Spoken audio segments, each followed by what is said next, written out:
Hi, Michael. Great to meet up with you again today and work on your swing as well as your short game.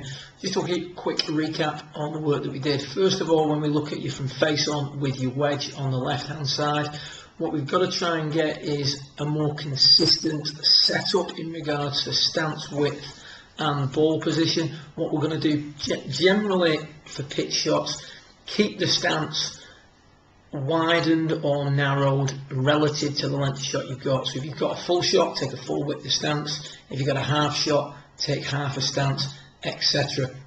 Position the ball generally in the centre of your stance, although that does need to alter depending on the type of lie you have. The better the lie, the more up in your stance you can put the ball.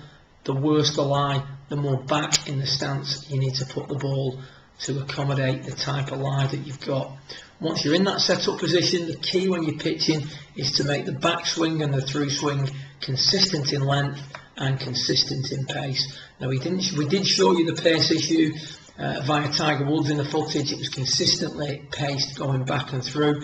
The big issue with yourself is that the through swing is much shorter than the backswing. So there we're going back to about chest height and then we go through to just below waist height.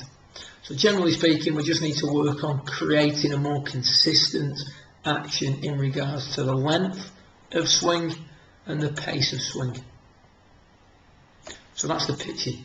When we looked at it with your driver, one of the things we discussed was this setup position, and that as you came into impact there was a substantial lifting of the shaft from its setup position. So if we look at the angle of the shaft at setup, and we look at the change as you're coming into impact, you can see a substantial lifting with the arms going away from you much more than you had them at address. So at address for a long club, we just look a little bit crouched there, Mike, to be honest with you.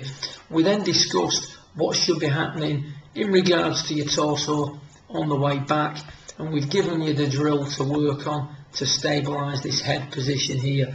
On the way back, you should be extending, turning and tilting to the right, all at the same rate. We can see there, as we illustrated this evening, that that right shoulder is a little bit higher than what we would want.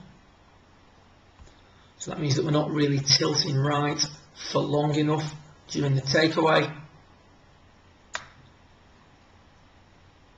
Then from a much better backswing position than we used to have, coming into the golf ball, we're looking pretty good. But unfortunately what we tend to do now is throw the arms away from the body. We're looking for room. We can see there that we clearly hit that driver well out the neck of the club. So we need to make ourselves bigger at setup. And then as we come through impact, you can see that that left shoulder now climbs high on the way through, and you struggle to maintain that inclination to the ball into your follow through. Again, not tilting left properly on the way through. So ideally, if we can stabilise that head position via the drill that I gave you, you can see there, because of the lack of left tilt, as you come into the golf ball, the head moves away from that green line, and whenever you do that, you're going to swipe across the ball and give yourself problems in regards to direction. Overall though, Michael, for the stage of golf you're at, big leaps forward over the last month or so. Keep up the good work. Good luck with the new family, and I look forward to working with you again in the near future.